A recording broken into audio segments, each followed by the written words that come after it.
لنا في علمنا وارزقنا الإخلاص في القول والعمل كاملا وعلما نافعا لا ينسى وتوفيقا دائما وصحة ويقينا وعافية.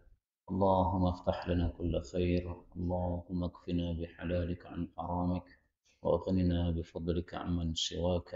آمين يا رب العالمين. الحمد لله. أساتذة كرام حفظني وحفظكم الله. Kita lanjutkan pembacaan kitab At-Tajridus Sharif karya Al-Allamah As-Zabidi rahimahullahu taala. Dan kita sudah sampai pada Kitabul Janais ya.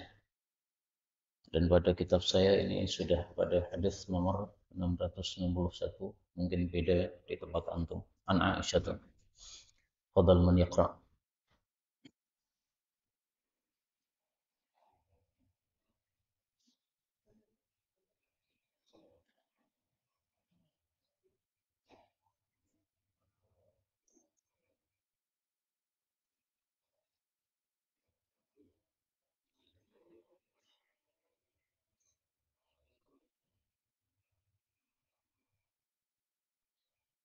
بسم الله الرحمن الرحيم.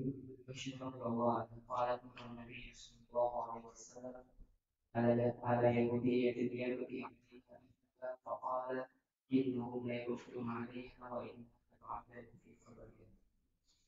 Hadis ini menunjukkan bahwa ratapan menyebabkan siksaan bagi si mayit apabila si mayit mewasiatkan untuk diratapi atau apabila sudah menjadi adat kebiasaan dan si mayit tidak mengingkari hal tersebut.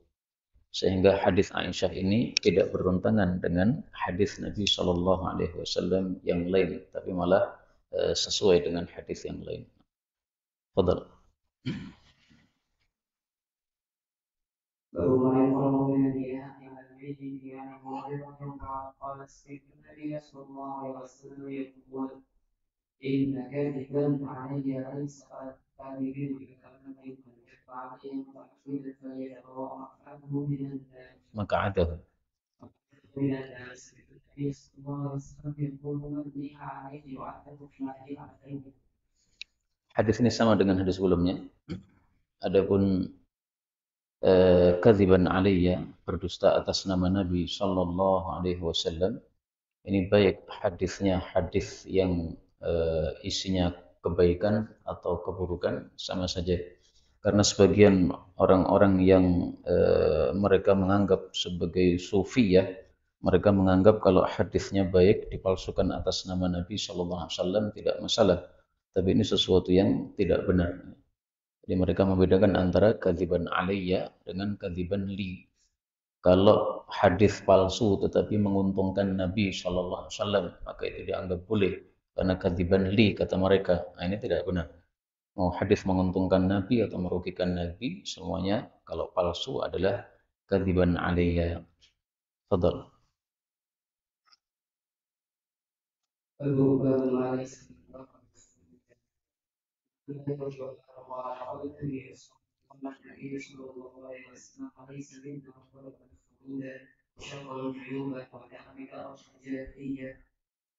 Ini semua adalah bentuk-bentuk ratapan jahiliyah. Yang pertama, latamal khudud, menampar pipi karena kematian seseorang. Yang kedua, syaqqal juyub, merobek belahan baju. Juyub itu bukan kantong, jaib, tetapi adalah belahan baju di bagian dada. Kemudian da'a bid'awal jahiliyah, ini teriakan-teriakan menjerit ketika saat ada kematian. Ini semuanya termasuk dalam bab niyahah. Fadal. باب النبي صلى الله عليه وسلم إذا استخدم خوله. عن سعد بن ابي وقاص رضي الله عنه قال كان رسول الله صلى الله عليه وسلم يقول لي ان عاشرة بالوجع اشتد بي فقلت اني قال بلغ بي من قتل من ترى وانه ماهر ولا يرثني الا انك وارثته مثل ثمانين قال لا قلت بشهري وقال لا ثم قال اثلث وثلث كبير او كثير او قال كثير إنك أن تقرأ ورثك أغنياء خير من أن تقرأهم فأولي الناس وإن كانت تنفق نفقة تبتغي بها وجه الله إلا أجرت بها كما تجعل في امرأتك. Ada beberapa masalah di sini. Ya, masalah yang pertama bahwa wasiat dari seseorang yang akan mati ini maksimalnya adalah sepertiga. Tetapi sepertiga pun kurang utama karena Rasulullah Sallallahu Alaihi Wasallam mengatakan ats-tsulutsu was-tsulutsu katsirun. Sehingga kata Ibnu Abbas, "Lau annan nas nazalu ila rubu." Langkah bagusnya kalau diturunkan menjadi seperempat. Karena Rasulullah mengizinkan tetapi seperti keberatan. Mengizinkan tetapi seperti keberatan. Kemudian masalah yang kedua, lan tunfiqa nafaqatan tabtaghi biha wajh Allah. Engkau tidak berinfak satu infak yang mengharapkan wajah Allah illa ujirta biha, kecuali engkau diberi pahala dengannya. Ini hadis dijadikan dalil oleh para ulama yang mengatakan apapun nafkah yang kita keluarkan ada pahalanya dengan syarat tabtaghi biha wajh Allah, mengharap pahala dari Allah Subhanahu wa taala. Termasuk suami kasih kepada istri atau bapak kasih kepada anak, ini semuanya tanpa ada niatan mencari pahala, tidak ada nilai pahalanya di hadapan Allah Subhanahu wa taala. Karena syaratnya di sini tabtaghi biha wajh Allah. Demikian juga hadis lain yang menguatkan pendapat ini adalah sabda Rasul sallallahu alaihi wasallam, la ajra illa ma'al hisbati. La ajra, tidak ada pahala, illa atau liman atau illa ya an hisbatin, dari sebab mengharap pahala.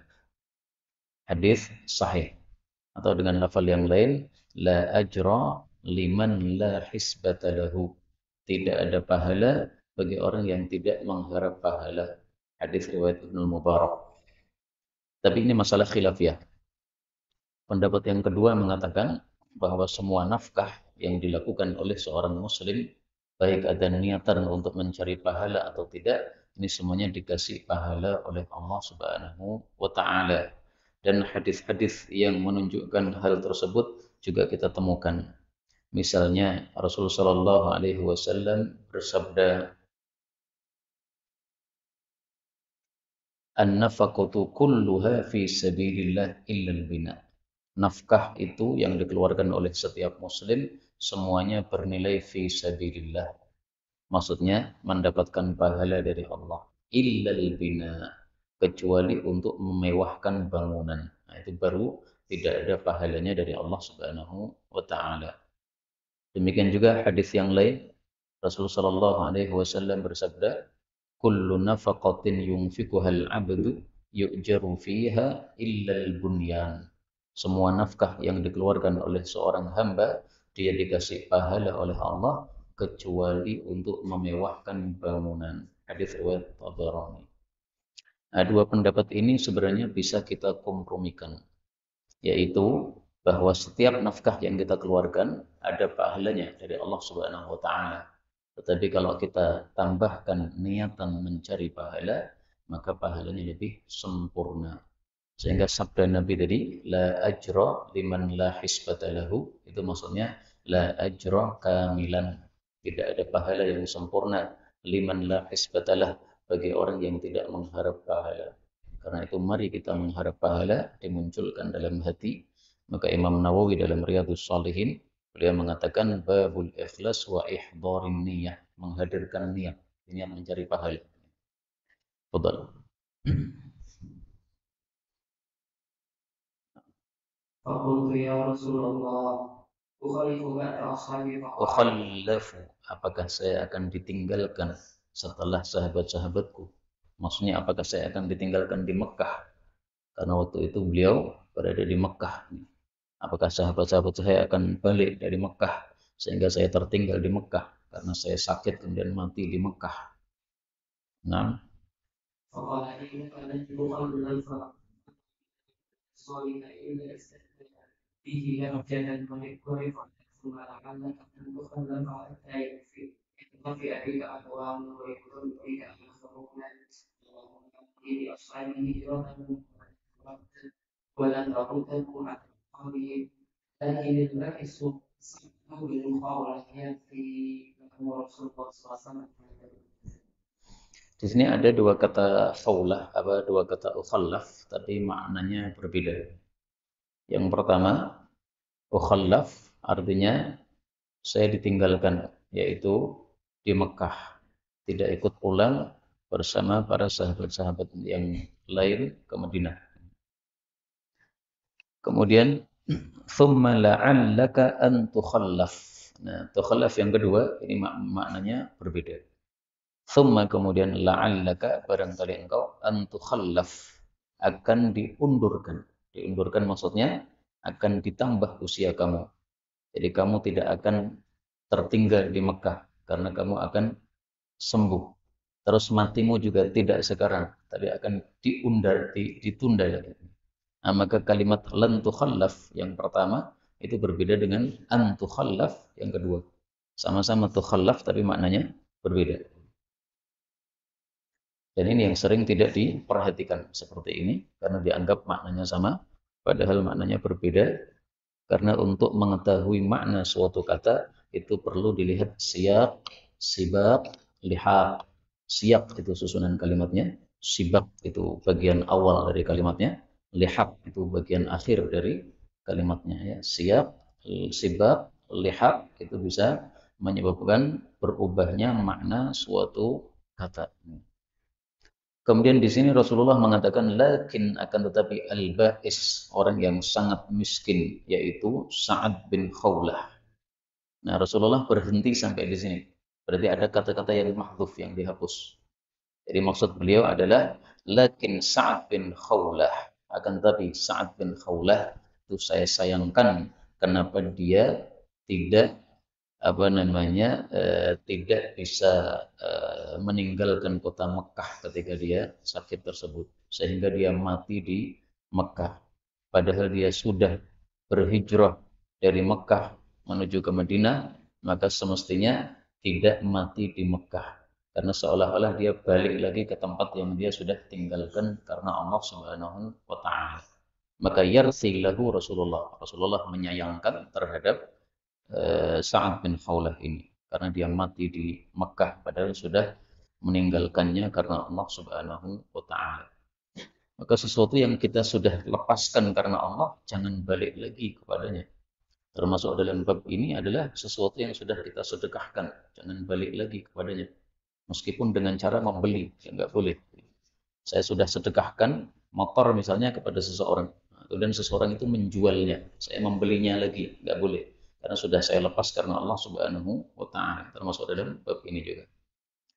Fadal. باب ما ينهى من الحج عند المسلم. وعن ابي بكر رضي الله عنه وزيرة عنها رأسه في ريح امرأة من أهله فبلغ من يزدري أن يبدع عليه شيئا فلما قضى على أن بريء مما برئ منه رسول الله صلى الله عليه وسلم إن رسول الله صلى الله عليه وسلم برئ من الصدق والحرم والشقة.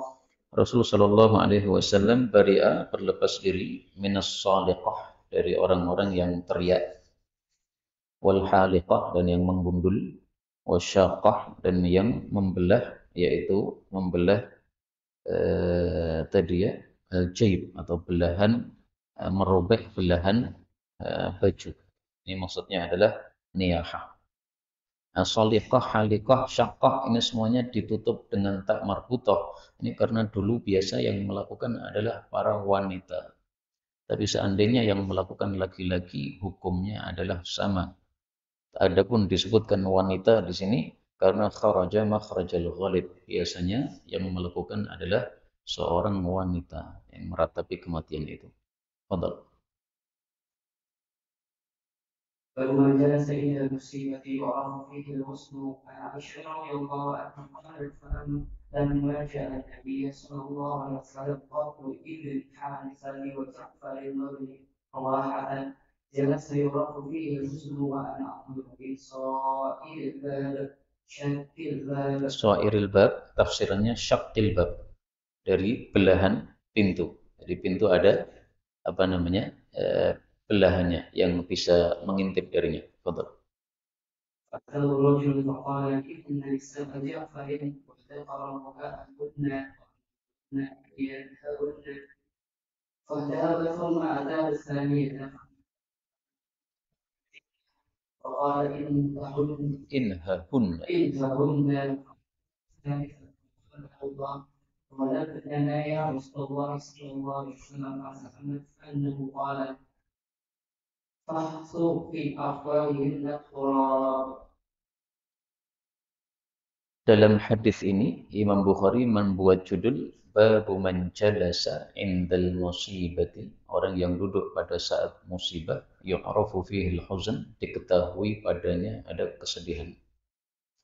Tapi setelah bab ini Imam Bukhari menulis bab yang berkebalikan, yaitu beliau menulis man lam yudhhir huznahu indal musibah, orang yang tidak menampakkan sedihnya ketika mengalami musibah. Berarti orang yang mendapatkan musibah itu bebas, boleh menampakkan sedih, boleh juga tidak, karena dua-duanya ada dalilnya. Maka Imam Bukhari sengaja menulis dua bab ini bersandingan untuk menunjukkan bahwa dua sikap ini sama-sama ada dasarnya, tidak ada masalah. Tentu saja yang lebih bagus apa yang dilakukan oleh Rasulullah Sallallahu Alaihi Wasallam. Tapi ada orang-orang yang mendapatkan musibah itu seperti biasa saja, tidak ada masalah apa-apa. Nah, seperti ini tidak ada masalah. Kemudian dalam hadis ini disebutkan qatlu bin Harithah, dibunuhnya Ibnu Harithah. Maksudnya siapa ini? Zaid bin Harithah. Ja'far bin siapa ini? Abi Talib. Ibnu Rawahah. Namanya siapa ini? Abdullah bin Rawahah. Ini berarti pada perang Mu'tah yang dipimpin oleh tiga panglima ini. Zaid bin Harithah, Ja'far bin Abi Talib, dan Abdullah bin Rawahah. Kemudian semuanya mati, akhirnya dipimpin oleh Khalid bin Walid rahimahullahu ta'ala, radhiyallahu ta'ala. Kemudian di akhir hadis Nabi mengatakan fahthu fi afwahihin turab. Taburkanlah pada mulut-mulut mereka wanita-wanita yang meratap tadi at-turaba, debu. Jadi kalau ada wanita meratap karena kematian orang, ini boleh dilempar debu pada mulutnya, karena dia melakukan maksiat terhadap Rasulullah Sallallahu Alaihi Wasallam. Dan kita temukan perintah seperti ini ada tiga. Yang pertama ini, yang meratap. Yang kedua, orang-orang yang memuji. Rasul bersabda, "Idza ra'aitumul maddahin", kalau kalian melihat orang yang suka memuji, "fahthu fi wujuhihim turab", maka lemparkan pada wajah mereka debu. Yang ketiga, orang yang meminta upah atau harga dari anjing. Jadi misalnya kita nabrak anjing orang kemudian mati. Nah, mereka minta uangnya. Maka Rasulullah katakan, in ataka sahibul kalbi, kalau datang kepada engkau pemilik anjing, yaltamisu thamanahu, mencari atau meminta harganya, famla yadayhi turaban, maka isilah kedua telapak tangannya dengan debu. Nah, ini tiga perintah Nabi seputar debu yang semakna. Fadal. فكما تزيد في المسلم من المسلم رضي الله قال ما كيف لأبي طلحة وأبي خالد ما رأت امرأته أنه قد مات هيأت شيئا ونفعه في جانب البيت فلما جاء قال كيف الغلام قالت قد هدأت نفسه Hada'at ay sakanat, sudah tenang maksudnya dia mati, tapi dipahami oleh Abu Talhah dia sudah sembuh. وأرجو أن يكون قد استراح وبدا فلما أسقيت السلام لم أتبع أنه قد مات صلى النبي صلى الله عليه وسلم ثم أفهمه بمكان منهما فقال رسول الله صلى الله عليه وسلم لأن الله أن يبارك لكما في ليلتكما. Nah, dalam hadis ini setelah Abu Talhah mengumpuli istrinya Ummu Sulaim, fabata, lalu bermalam. Falamma asbaha, Lalu ketika masuk waktu subuh, salah mandi. Kemudian baru diberitahu oleh Ummu Sulaim bahwa anaknya sudah mati. Jadi kisahnya itu bermalam, kemudian baru diberitahu. Tapi kalau kita baca dalam Sahih Muslim, maka kalimatnya berbeda. Begitu selesai hubungan suami istri, kemudian sudah makan, sudah kenyang, nah maka Ummu Sulaim kemudian bertanya, seandainya ada titipan diambil oleh orang yang memiliki barang gimana? Ya dikembalikan. Nah, maka dia mengatakan fahtasib ibnaka. Kalau begitu, berharaplah pahala dari kematian anakmu. Maka Abu Talhah kaget. Saya sudah begini, tiba-tiba kamu baru memberitahu. Fantalaqa. Lalu dia langsung pergi kepada Nabi SAW. Karena fa itu menunjukkan arti urutan tanpa jeda ya. Fantalaqa. Berarti saat itu juga, malam itu juga langsung pergi kepada Nabi SAW. Kemudian Rasulullah mendoakan barakallahu lakuma fi ghabiri lailatikuma. Ini riwayat Muslim ya. Mudah-mudahan Allah memberkahi kalian berdua pada sisa malam kalian. Sisa malam berarti masih malam waktu itu. Maka di sini ada dua riwayat. Kalau riwayatnya Imam Muslim, perginya langsung malam itu juga. Dan faedah itu bisa kita ambil berarti boleh bertamu pada malam hari kalau masalahnya sangat penting. Kemudian kalau riwayatnya Imam Bukhari di sini, ini menunggu sampai waktu subuh. Nah, satu yang riwayat Bukhari tentu saja lebih kuat daripada riwayat Muslim. Kemudian dari sisi masuk akal ceritanya itu lebih masuk akal yang riwayat Bukhari ini, yaitu menunggu sampai pagi dulu. Wallahu a'lam bishawab. Nah, fadhal. فقال رجل من الأنصار فرأيت له 9 أولاد كلهم قد قرأوا القرآن. Faraitu lahuma. Lahuma atau lahu? Lahu. Semuanya lahu atau lahuma? Ada yang lahuma tidak? Ada yang lahuma. Kalau faraitu lahu itu berarti kembali kepada siapa? Si bayi Abdullah itu yang didoakan oleh Nabi Shallallahu Alaihi Wasallam. Tapi kalau kita lihat riwayat Bukhari, itu tertulisnya faraitu lahuma. Maka kalau itu lahu, itu bukan riwayat Bukhari. Faraitu lahuma. Lalu saya melihat untuk mereka berdua, yaitu Abu Talhah dan Ummu Sulaim, tis'ata auladin, 9 anak, maksudnya 9 cucu. Karena ini maksudnya 9 anak dari bayi yang lahir dari hubungan intim malam tersebut. Kemudian qara al-Quran itu maksudnya hafizul Quran. Karena kata-kata qara al-Quran itu bisa 3 makna. Makna pertama, hafizul Quran, hafal Quran. Makna kedua, qara, membaca. Makna yang ketiga, khatama, ya, mengkhatamkan Al-Quran. Sebagaimana sabda Nabi, iqra'il Quran fi kulli syahrin. Khatamkan Quran dalam setiap bulan. Nah, maka untuk menerjemahkan kata-kata qara'a, ini perlu melihat siyaqul kalam atau sibaquhu atau lihaquhu. Fadal. فهو قول النبي صلى الله عليه وسلم في المدينة قال النبي صلى الله عليه وسلم في الغيب وكان في الأرض أبي إبراهيم فأخذ رسول الله صلى الله عليه وسلم بإبراهيم فقبله وشكره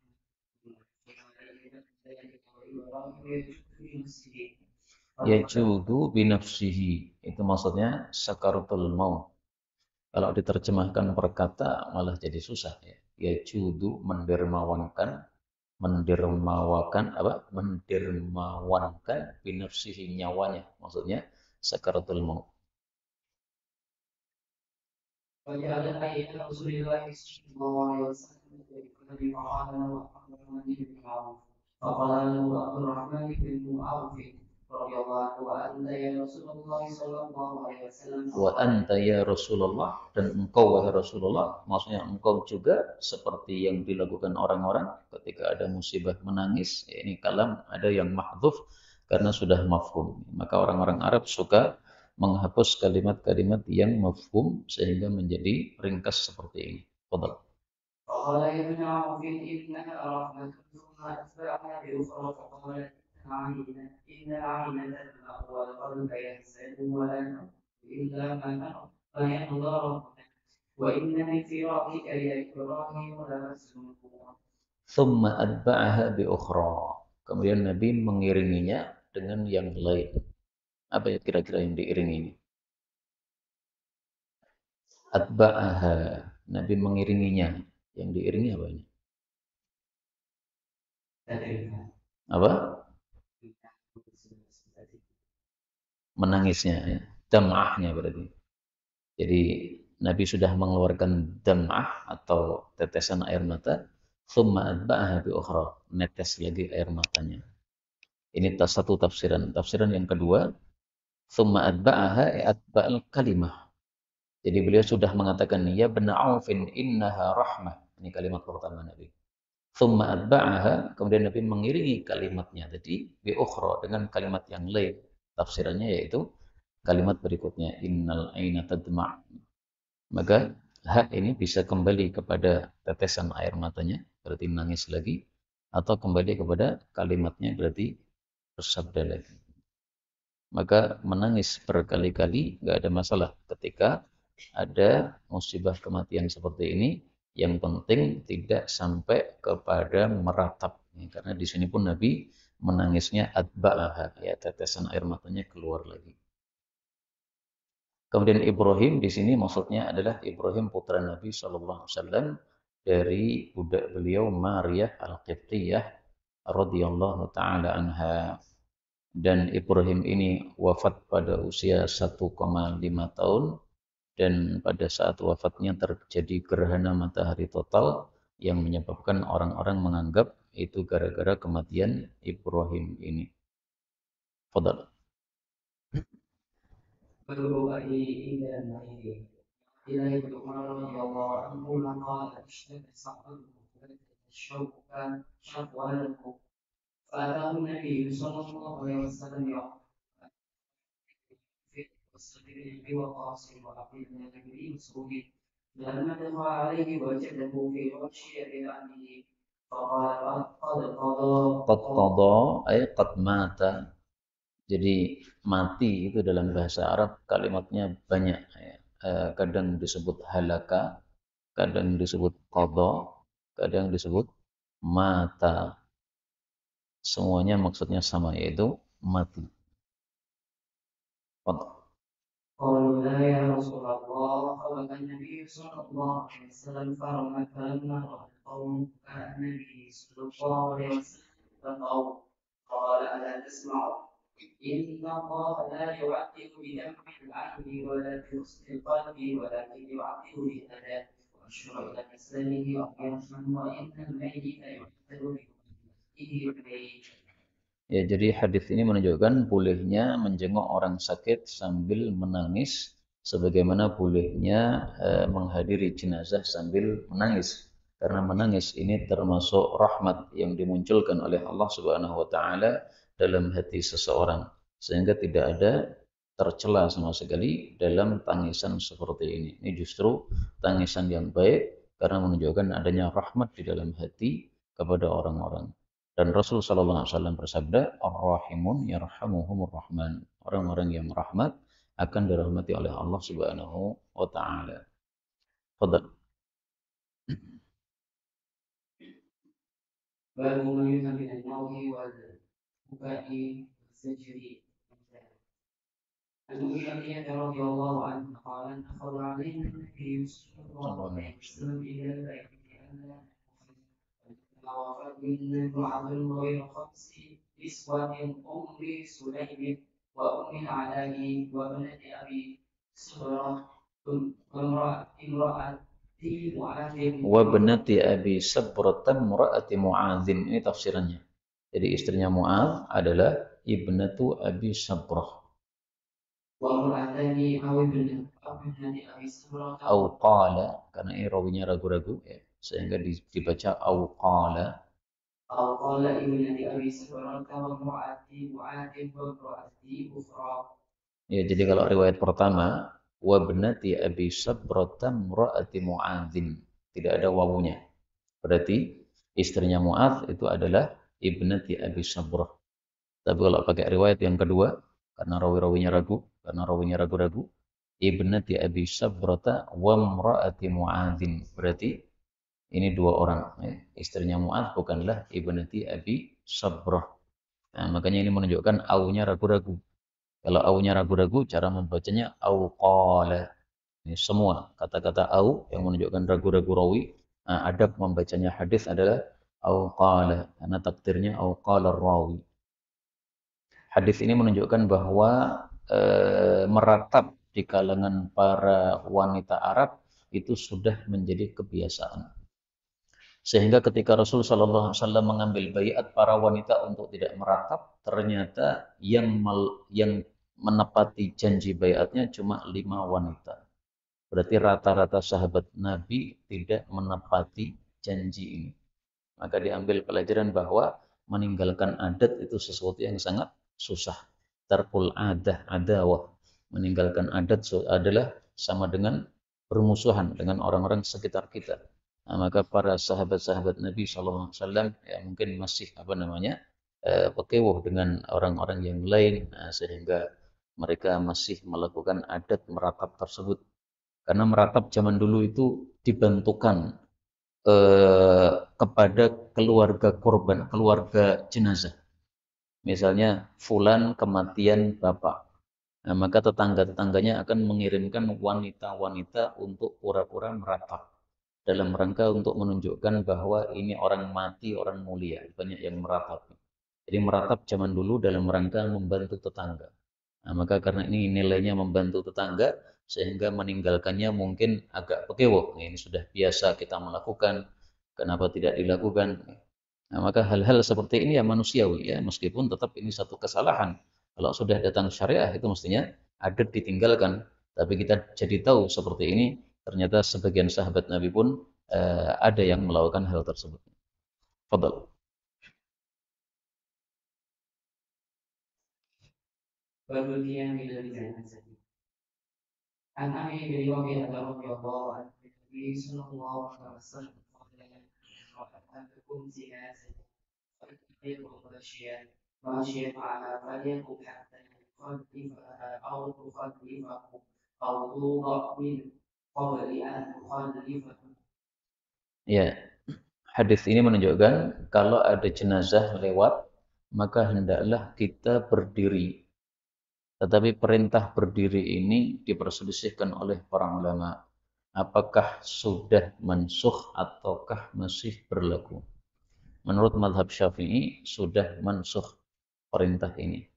Makanya dalam Sahih Muslim Imam Nawawi membuat babu naskhil qiyami lil janazah. Bab dihapusnya perintah untuk berdiri ketika dilewati oleh jenazah.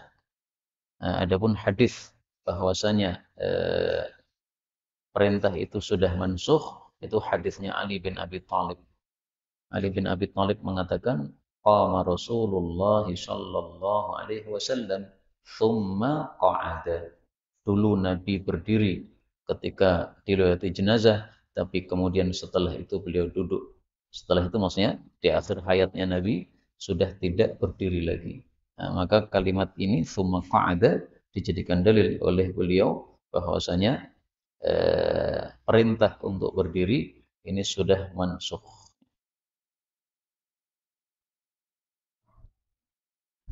Fadal. باب من قام لجنازة اليهود. باب متى يقعد إذا قام للجنازة. عن أبي هريرة رضي الله عنه أنه أخذ بيد مروان جلس قبل أن توضع.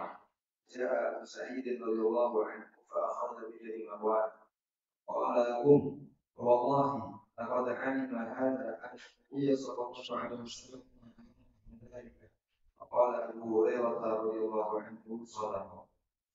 Ya, ini fikih berlaku apabila kita menganggap bahwa perintah berdiri tadi masih berlaku. Tapi kalau kita anggap perintah berdiri tadi sudah mansukh, maka tentu saja hadis ini tidak berlaku. Kemudian yang dimaksud di sini bahwasanya kalau kita menghadiri jenazah, ikut mengantar jenazah, maka kalau kita mengikut mengantar jenazah, maka duduknya itu ketika jenazah sudah diturunkan dari pundak. Kalau jenazah belum diturunkan dari pundak, maka adab kita jangan duduk dulu. Tapi kalau sudah diletakkan dari pundak, maka saat itulah kita sudah boleh untuk duduk. Kemudian di sini ada perawi, ada tokoh namanya Marwan. Ini Marwan bin Hakam. Marwan bin Hakam ini saya temukan satu hadis yang sahih bahwasanya Rasulullah Shallallahu Alaihi Wasallam telah melaknati Al-Hakam dan anaknya. La'ana Rasulullah fulanan. Nabi sudah melaknati fulan, yaitu Al-Hakam, wa ma wulida min sulbih, dan anak yang dilahirkan dari sulbinya. Berarti Marwan ini. Nah, Marwan bin Hakam. Maka Marwan bin Hakam ini meskipun dia seorang muslim, tapi ada sisi buruknya, yaitu sudah pernah terlaknat oleh Rasulullah Shallallahu Alaihi Wasallam, bapaknya dan anaknya. Ini bagi yang menganggap hadis itu sahih, maka ada catatan untuk Marwan ini. Karena hadisnya diriwayatkan oleh Imam Ahmad, rawi-rawinya rawi-rawi yang sahih, ada yang mensahihkan hadis ini. Nah, saya nggak ngerti apakah ada yang mentaifkannya ataukah tidak. Fadal.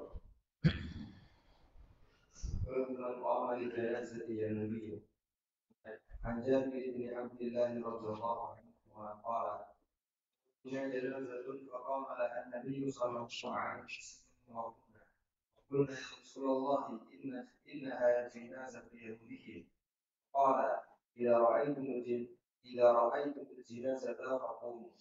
Ya, bagi yang berpendapat bahwa perintah berdiri ketika ada jenazah ini masih berlaku, maka berlakunya umum untuk jenazah muslim maupun kafir sama saja. Dan yang dimaksud Yahudi di sini adalah Yahudi yang zimmi, kafir zimmi. Karena di Madinah tidak ada Yahudi yang harbi. Ya, mereka sudah diusir dari Madinah oleh Rasulullah Sallallahu Alaihi Wasallam. Maka Yahudi yang di Madinah adalah Yahudi-Yahudi yang kafir zimmi mereka. Adapun kalau kita menganggap hadis ini sudah mansukh, perintah berdiri ini, maka hadis ini sudah tidak berlaku lagi. Pendapat yang lebih bagus insya Allah, ya, hadis ini masih berlaku, tetapi perintahnya tidak wajib karena Rasul Shallallahu Alaihi Wasallam dulu berdiri, kemudian beliau duduk. Nah, dulu berdiri, kemudian beliau duduk. Apakah ini selalu menunjukkan mansukh? Kan tidak selalu kan? Nah, maka lebih bagus pendapat yang mengatakan bahwa duduknya beliau untuk menunjukkan perintah itu perintah yang tidak wajib sehingga beliau duduk. Ini seperti kondisi-kondisi yang lain. Rasulullah melarang orang minum berdiri, tapi kemudian beliau minum berdiri. Ini bukan mansukh, tapi maksudnya larangan minum berdiri itu tidak sampai kepada haram. Nah, demikian juga di sini perintah untuk berdiri ketika ada jenazah ini bukan sesuatu yang wajib. Maka pendapat seperti ini lebih bagus karena mengkompromikan antara dua dalil yang tampaknya bertentangan. Padahal.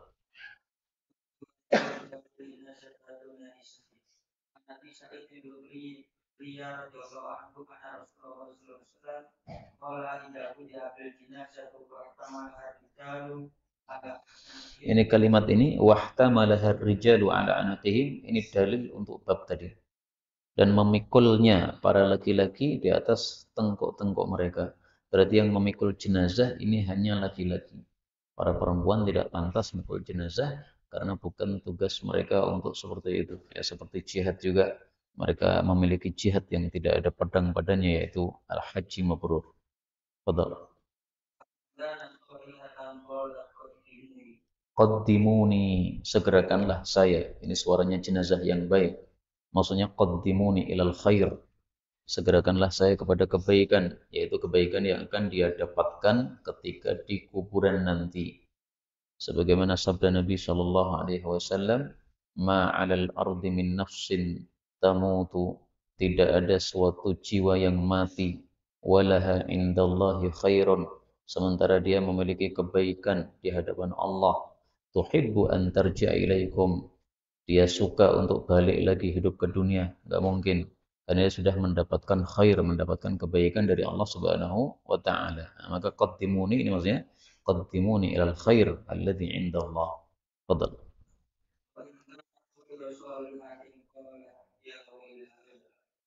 أين يذهبون بها يسمع صوتها كل شيء إلا سمعها. Yasma'u sautaha kullu syai', mendengar suara jenazah tadi segala sesuatu. Illal insan, kecuali manusia yang tidak mendengar. Ini zahirnya berarti jin juga termasuk yang mendengar. Yang tidak mendengar cuma manusia saja. Maka ini berbeda dengan suara siksaan kubur. Kalau suara siksaan kubur, Rasulullah Shallallahu Alaihi Wasallam bersabda bahwasanya yasihu sayhatan, si kafir yang disiksa di kubur ini teriak, yasma'uha man yalihi ghaira thaqalain. Semua yang dekat dengannya mendengar selain manusia dan jin. Nah, maka bedanya suara jenazah dengan suara siksaan kubur, kalau suara jenazah yang tidak mendengar hanya manusia. Tetapi kalau siksaan kubur yang tidak mendengar adalah manusia dan jin. Sehingga dari sisi ini jin lebih kuat pendengarannya daripada manusia. Allahu a'lam. Fadal. النبي هريرة رضي الله عنه عن النبي صلى الله عليه وسلم قال: أسرعوا بالجنازة فإنه صالحة وخير تقدمونها إليه وإن تكن سوى ذلك فالسمع تدعونه. Ini hadis menafsirkan qaddimuni tadi. Pada hadis sebelumnya qaddimuni. Sementara di sini disebutkan fa khairun tuqaddimunaha ilaih. Ada satu kebaikan yang kalian menyegerakan jenazah itu kepadanya. Nah, maka qaddimuni ila khair. Kemudian asri'u bil janazah, percepatkanlah dengan jenazah, itu maksudnya percepatkanlah langkah ketika memikul jenazah menuju kuburan. Maka ini maksudnya as-sur'ah bil janazah, cepat terhadap jenazah, yaitu ketika membawanya ke kuburan. Sampai-sampai disebutkan dalam satu riwayat, hatta taqatta'at ni'aluna, sampai sandal-sandal kami pada jebat karena cepatnya langkah menuju ke kuburan tersebut. Fadal.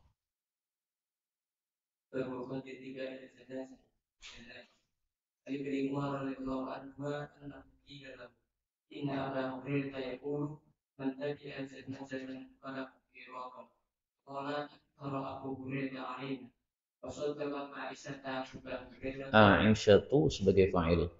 صدقت عائشة أبا هريرة رضي الله عنهما وقالت سمعت رسول الله صلى الله عليه وسلم. قال ابن عمر أخذتنا في قرابيط كثيرة. Hadis ini menunjukkan fadilahnya mengikuti jenazah, yaitu mendapatkan pahala satu qirat. Dalam hadis yang lain disebutkan satu qirat itu seperti gunung Uhud. Adapun kalau mensalatkan maka satu qirat lagi. Berarti salat sambil mengantarkan mendapatkan 2 qirat. Dan hadis ini dalil bahwasanya para ulama tidak mengetahui semua hadis Nabi Shallallahu Alaihi Wasallam. Karena Ibnu Umar termasuk mukthirin, orang-orang yang banyak meriwayatkan hadis, tapi ada saja hadis yang lepas dari pengetahuan Ibnu Umar radhiyallahu taala anhuma. Karena itu ada satu kitab menulis bahwasanya semua para ulama mazhab itu tidak ada yang meliputi sunnah Nabi semuanya. Bukhari, kemudian Syafi'i, Ahmad bin Hanbal, Abu Hanifah, Imam Malik. Ini semuanya tidak ada yang meliputi sunnah Nabi, semua nggak ada. Pasti ada sunnah Nabi yang belum sampai kepada telinga mereka. Sehingga dari sini kita ambil pelajaran kalau ada hadis Nabi bertentangan dengan pendapat ulama yang sangat jelas pertentangannya, maka jelas kita ambil hadis Nabi Shallallahu Alaihi Wasallam. Demikian juga ijma. Ijma ada yang terlewat dari para ulama. Sehingga wajar kalau ada sebagian ulama kemudian menyelisih ijma. Misalnya Mutarrif bin Abdullah bin Syikhir. Dia orang yang pertama kali menggunakan hisab untuk masuk kepada bulan Ramadan. Nah mungkin karena dia belum mengetahui ijma'nya para sahabat Nabi bahwa masuk Ramadan itu pakai ru'yat, tidak pakai hisab. Meskipun sekarang sudah pendapat itu sangat banyak yang mengikuti hisab itu. Tetapi dulu dia seorang diri yang menggunakan hisab dan dia menyelisih ijma' para sahabat Nabi SAW. Demikian juga Ibnu Hazm itu yang pertama kali sahih dari beliau yang membolehkan musik. Sebelumnya semua salaf itu mengharamkan musik. Maka Ibnu Hazm ini menyelisihi haramnya musik mungkin karena tidak mengetahui ijma' atau tidak menganggap ijma' karena madhabnya Zahiri yang dianggap ijma' itu hanya ijma'nya sahabat. Selain sahabat tidak dianggap sebagai ijma' yang mu'tabar. Tetapi menurut mayoritas para ulama, ya ijma' itu tidak hanya sahabat Nabi. Manapun generasi, kalau sudah ijma' terhadap sesuatu, maka itu sudah dianggap sebagai ijma' yang hujjah. Wallahu a'lam bishawab. Fadal. وما يكره من اعتقاد المساجد على القبور. عن عائشة رضي الله عنها أن النبي صلى الله عليه وسلم قال في مرضه الذي مات لعن الله اليهود والنصارى اتخذوا قبور أنبيائهم مساجد. قال لولا ذلك أخرجوا قبورا غير أني أخشى أن يتخذ مسجدا. Hadis ini menunjukkan tidak bolehnya kuburan dibuat sebagai masjid. Sebagaimana yang dilakukan oleh Yahudi dan Nasrani. Ada juga larangan yang lain, yaitu sholat menghadap ke kuburan. Ini masalah yang lain. Kalau ini menjadikan kuburan sebagai masjid. Jadi kuburan ada dulu, baru kemudian tempat kuburan itu dibuat masjid. Nah, kalau sholat menghadap masjid, berarti kuburannya tidak di dalam masjid, tapi di depannya. Kita menghadap kepada kuburan, tidak diperbolehkan. Tapi memang khilaf di antara para ulama, apakah tembok masjid ini sudah cukup untuk menghalangi larangan sholat menghadap ke kuburan. Sebagian ulama berpendapat tembok masjid tidak cukup. Berarti harus ada pemisah lain antara kubur dengan tembok masjid. Nah, sebagian lagi berpendapat kalau sudah ada tembok itu sudah menghalangi. Karena faktanya kita tidak sholat menghadap ke kuburan, tapi sholat menghadap ke tembok. Nah, karena ada masalah khilafiyah seperti ini, paling bagus kita mengambil pendapat yang hati-hati. Sehingga kalau di barat masjid itu ada kuburan, maka hendaklah ditambahi tembok yang lain. Atau dikasih galengan. Ya, ini sudah jadi pemisah. Nah, kalau ada masjid, kemudian sungai, kemudian kuburan, ini sudah ada pemisahnya, sungai itu. Atau ada tembok yang lain, ini sudah ada pemisahnya. Tapi kalau langsung seperti kuburan apa masjid-masjid zaman dulu, ya, itu biasanya pelataran masjid bagian barat itu digunakan sebagai kuburan, sehingga tidak ada jeda sama sekali antara masjid tembok masjid dengan kuburan. Nah, ini menurut sebagian ulama tidak diperbolehkan, maka kita lebih baik berhati-hati. Termasuk yang saya lihat itu adalah Masjid Agung Surakarta. Nah, di jendela utara itu kalau dengan buka, maka langsung melihat kuburan di depan situ. Kalau jendela selatannya insya Allah nggak ada. Nah, sehingga untuk kehati-hatian kalau saya sholat di Masjid Agung itu pilih yang soft selatan. Karena kalau soft yang utara ini langsung menghadap kepada kuburan. Karena hanya ada tembok masjid saja, tidak ada penghalang yang lain. Kemudian dari hadis ini diambil satu kaidah yang terkenal, saddud dzara'i atau al-wasilatu ilal harami haramun. Fadal.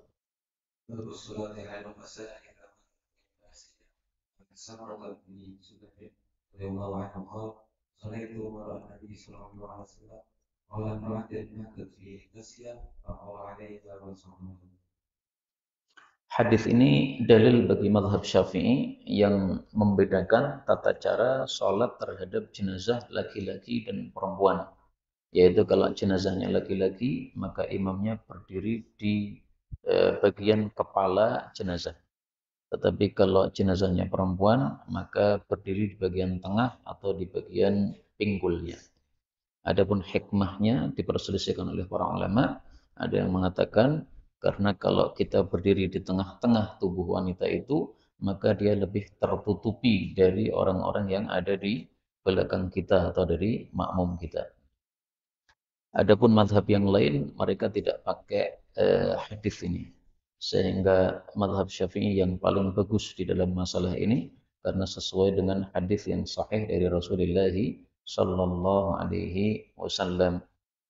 Mazhab Hanafi misalnya, itu laki dan perempuan dianggap sama, yaitu salatnya imam di bagian dada. Laki maupun perempuan apa? Sama. Ini mazhab Hanafi, tidak sesuai sunnah hadis ini. Demikian juga mazhab Maliki, mereka membedakan tapi terbalik. Untuk laki-laki, berdirinya malah di bagian tengah badan. Untuk perempuan, berdirinya malah di bagian pundak. Nah, pundak berarti akan dekat dengan kepala. Nah, maka ini malah terbalik dari hadis ini. Maka dalam bab ini, yang paling bagus adalah mazhab Syafi'i, karena sesuai dengan hadis Rasulullah sallallahu alaihi wasallam. Fadal. باب قراءة الفاتحة على ثلاثة. ابن عباس رضي الله عنه أن صلى على ثلاثة فقرأ بفاتحة الكتاب قال يعلم أنها سنة. Liya'lamu annaha sunnatun, supaya mereka tahu bahwa membaca Fatihah di dalam salat jenazah adalah sunnah. Nah, sunnah di sini bukan sunnah yang biasa kita paham, ya. Tapi sunnah di sini maksudnya ajaran Rasulullah Shallallahu Alaihi Wasallam, kebalikan dari bid'ah. Jadi bukan sunnah yang kebalikan dari wajib. Adapun hukum membaca Fatihah di dalam salat jenazah, hukumnya adalah wajib karena termasuk dari rukun salat jenazah.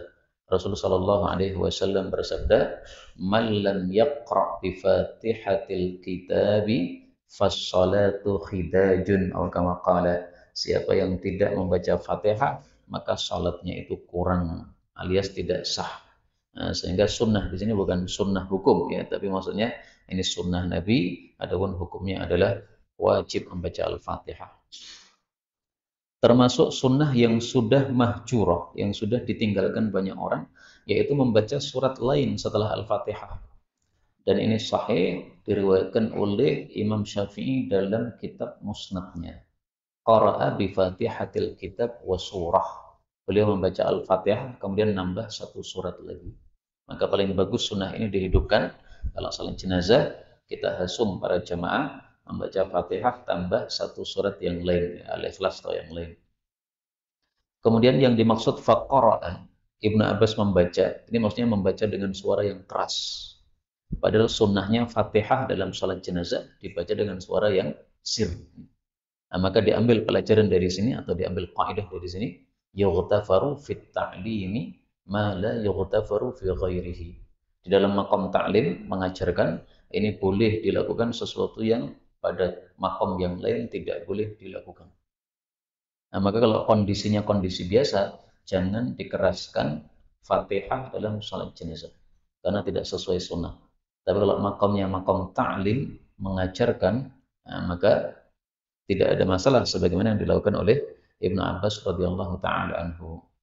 Nadhir untuk bab ini adalah ketika Rasul sallallahu alaihi wasallam mengimami salat Jumat, beliau naik di atas mimbar. Padahal beliau melarang imam berdiri lebih tinggi daripada makmum. Nah, kenapa beliau berdiri di atas mimbar? Beliau mengatakan lita'allam salati, supaya kalian mempelajari salat saya. Berarti ini makomnya makom ta'lim. Maka makom ta'lim diperbolehkan karena makom ta'lim membutuhkan untuk diketahui oleh orang banyak. Nazir dalam bab ini juga misalnya adalah membaca Quran terbalik. An-Nas dulu, kemudian naik Al-Falaq, kemudian naik lagi Al-Ikhlas. Nah, seperti ini tidak boleh. Ibnu Mas'ud ditanya, bagaimana orang baca Quran terbalik? Beliau mengatakan mangkusul qalbi, itu hatinya terbalik Quran itu.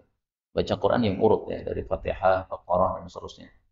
Nah, Imam Malik mengatakan kalau untuk anak-anak kecil di kutab-kutab diajarkan surat apa namanya An-Nas, kemudian Al-Falaq, Al-Ikhlas, ini nggak ada masalah karena makomnya makom ta'lim gitu. Atau baca dengan ngajar tafsir untuk orang-orang awam, mundur dari surat An-Nas dulu. Kemudian apa? Al-Falaq itu orang-orang awam nggak ada masalah. Tapi kalau untuk di apa namanya silabus ma'had misalnya nggak usah begitu. Wallahu a'lam.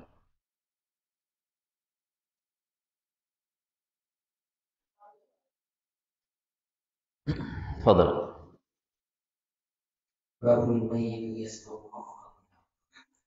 عن انس رضي الله عنه عن النبي صلى الله عليه وسلم اذا ودي في قبره وقبورها وذهب اصفر حتى انه لا يسمع الكفار عليه اتاه الملكان فقال كيف ما كنا نقول في هذا التشريف مع النبي صلى الله عليه وسلم Di sini ada kalimat hatta innahu la yasma'u qur'ani alihim. Sesungguhnya si mayit mendengar langkah sandal-sandal mereka. Bukankah menggunakan sandal di kuburan itu dilarang? Bagaimana mengkompromikan dengan hadis ini? Bismillah. Bagaimana komprominya?